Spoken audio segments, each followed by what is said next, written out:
महाराष्ट्र विधानसभा चुनाव का शंखनाद हो चुका है। आज शाम महाराष्ट्र चुनाव की तारीखों का ऐलान होना है।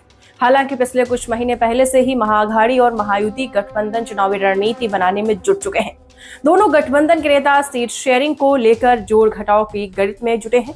इस बार महाराष्ट्र विधानसभा चुनाव के इतिहास का सबसे दिलचस्प चुनाव होने वाला है। इसकी वजह दो पार्टियां यानी शिवसेना और एनसीपी है। दरअसल मौजूदा समय में दोनों पार्टियां दो गुटों में बढ़ चुकी हैं।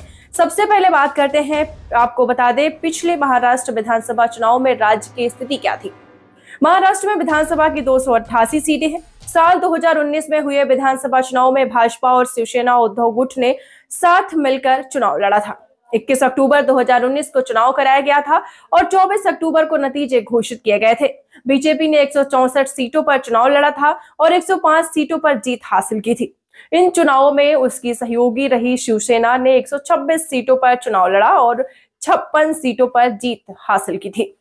वहीं कांग्रेस ने 147 में से 44 सीटों पर, एनसीपी ने 121 में से 54 सीटों पर और वहीं आपको बता दें एमएनएस ने 101 में से 1 सीट पर जीत दर्ज की थी। वहीं सीपीआईएम ने 8 सीटों पर चुनाव लड़ा था लेकिन उसे 1 सीट पर जीत हासिल हुई थी। राज्य में असली सियासी ड्रामा रिजल्ट आने के बाद शुरू हुआ है। दरअसल सरकार बनाने और सीएम की कुर्सी को लेकर भाजपा और शिवसेना में मतभेद की स्थिति बन गई है।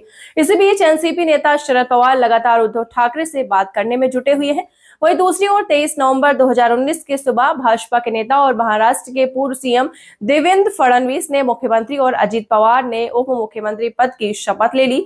हालांकि इन दोनों नेताओं ने विधानसभा में बहुमत सिद्ध करने से पहले ही 26 नवंबर 2019 को अपने अपने पद से त्यागपत्र दे दिया था, अपने पद से इस्तीफा दे दिया था।